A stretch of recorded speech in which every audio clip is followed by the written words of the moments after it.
పరిశుద్ధమైన గ్రంథాన్ని పట్టుకుని చేత పట్టుకుని ఏదో ఆదివారం ఒక పూట ప్రార్థన మందిరానికి వెళ్తే దీవించబడిపోతామని అనుకుంటున్నావా? దైవజనులు మన చేతి మీద ప్రార్థించి ఆశీర్వాదం ఇస్తే ఆ ఆశీర్వాదం అంతా నేను నా బిడ్డలు అనుభవిస్తారని భ్రమలో ఉన్నావా? జాగ్రత్త సమా. నీలో పరిశుద్ధత లేనంత కాలం, నీవు అపవిత్రుడిగా బ్రతుకున్నంత కాలం నీ కుటుంబంలో నెమ్మది ఉండదు, నీ హృదయంలో సమాధానం ఉండదు. వ్యాధనకరమైన భక్తి,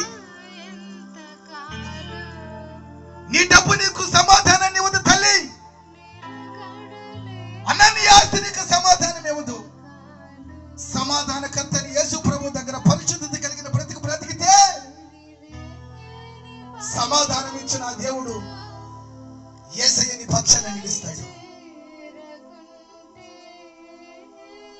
తన పాపపు కన్నును విడిచిపెట్టిన సమరస్త్రీని ప్రభు నీ ముందు పెట్టాడు. రాత్రి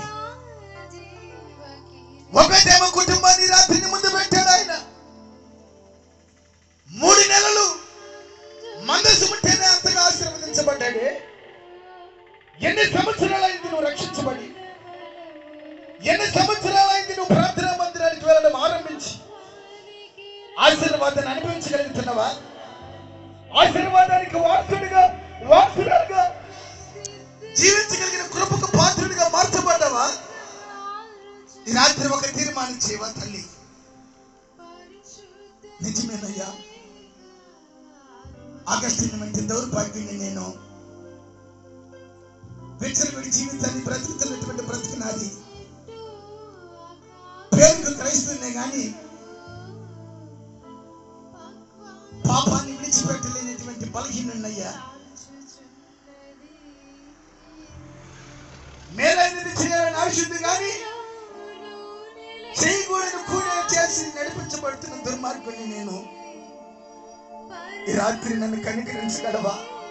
హల్లెలూయా, ఆమేన్. ఈ రాత్రి నీ దయను నా మీద చూపగలవా ప్రభువా? నీ బలమైన సన్నిధి రాత్రి నాకు ఇవ్వగలవా? రికాల షందారాల రబాల షకారాల రీరందారాల రబ షకారాల షందారాల ఆయన సన్నిధి రాత్రి నీ మధ్య సంచారం చేస్తుంది తల్లి. పావురం వలె నీ మధ్య సంచారం చేస్తుంది దేవుని ఆత్మ. ప్రభు సన్నిధిలో ఒప్పుకొచ్చి, ప్రభు సన్నిధిలో